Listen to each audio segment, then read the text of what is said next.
Saxton Chambliss, that's our senator from Georgia that was on, and my family comes from an area in South Georgia, right near the Florida line, called Moultrie, Georgia, and that's where Saxton's from.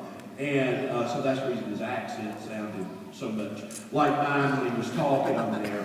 But we have great things. First, I'll talk for a second about the company and kind of where we stand right now and what we're doing. Brendan did a great job for all you new people talking about what the opportunity is.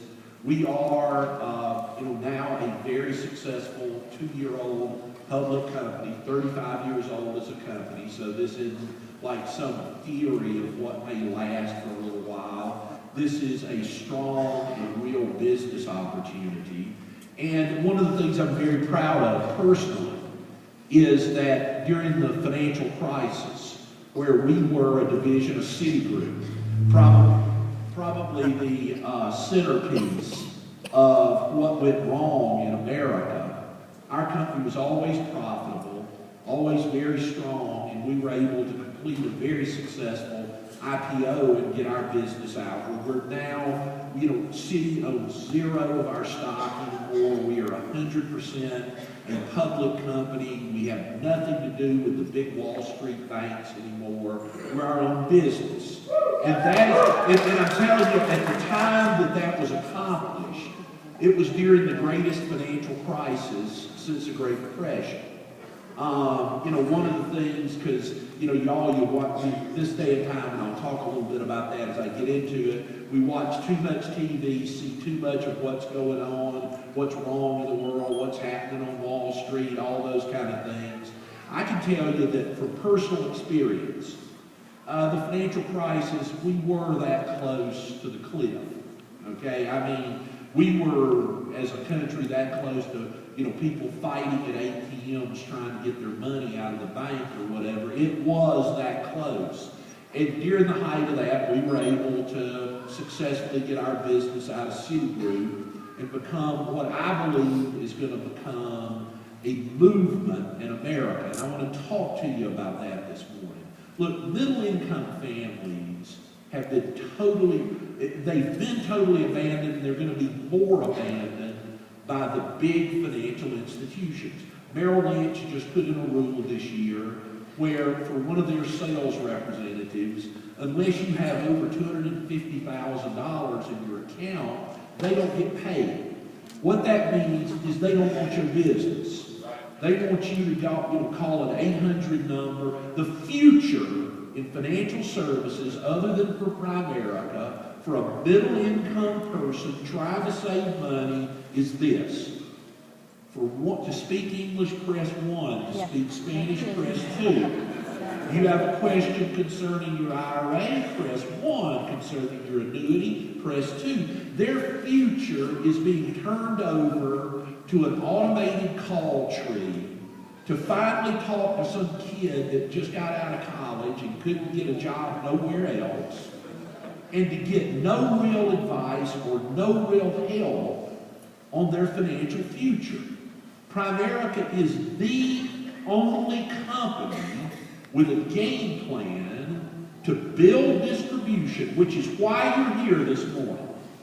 The reason you're here this morning isn't, why did I have to get up and go to this stupid meeting on a Saturday, the weather's beautiful or whatever. From the company's perspective, it is to build and grow outlets, to build distribution, to take our story and what we do for families all across North America, to go see more people.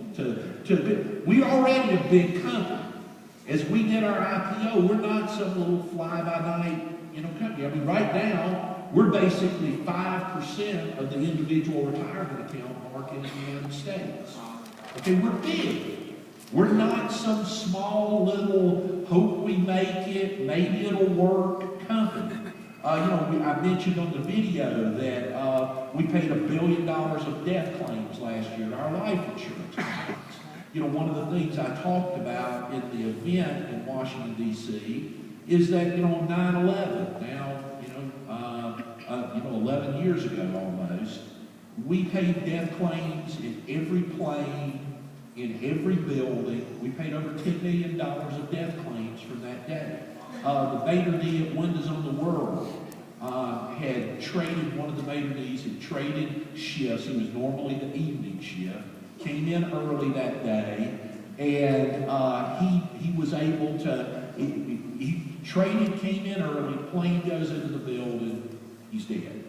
His family, he had a $50,000 life insurance policy. He had 7 children, okay, under the age of 15. And one of our reps had met with his family and him and put $900,000 of coverage on him. And we paid the death claim. Okay?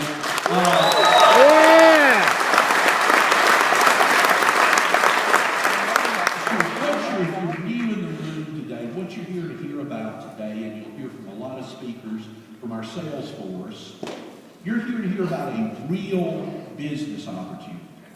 Okay, this isn't some fly-by-night gimmick business where, you know, we're selling juice or pills, potions, creams, and lotions. Okay? This is not a buy lot, let it rot business, and you're all going to make, you know, a fortune, and, you know, the handful of people at the top make a fortune, and you wind up with a lifetime supply of fish oil vitamins or something like that. This is a real business opportunity in the financial services industry. And we believe we are incredibly uniquely positioned to catch the wave of what's about to happen. I mean, when you watch everybody on TV, on all the news channels, talks about, you know, the national debt crisis. Well, there's a personal debt crisis in our country.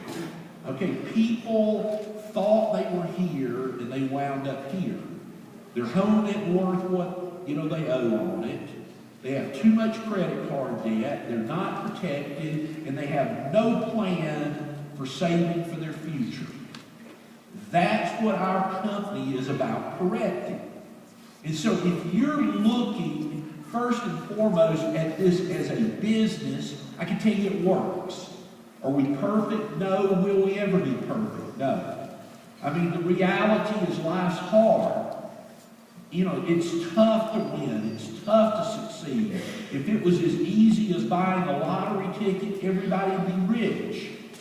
But the reality is it's challenging and it's a struggle. Life is a struggle. But what you got to find, in my opinion, is something you can believe in. I've been with the company, this is my 30th year.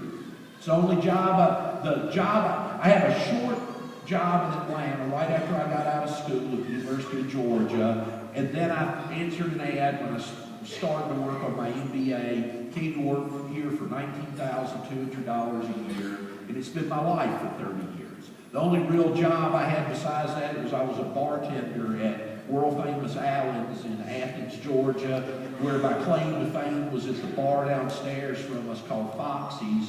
The REM was the house band when they were college students.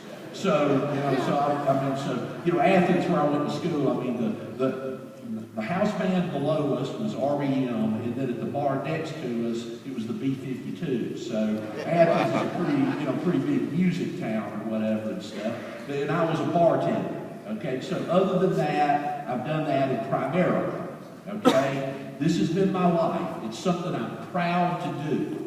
It's a business I'm proud to represent. When I go to Washington, D.C., and I'm fighting for this company, I feel incredibly fulfilled. I feel like I'm doing something good, that I'm making a difference with my life, because what we do is good. We deliver.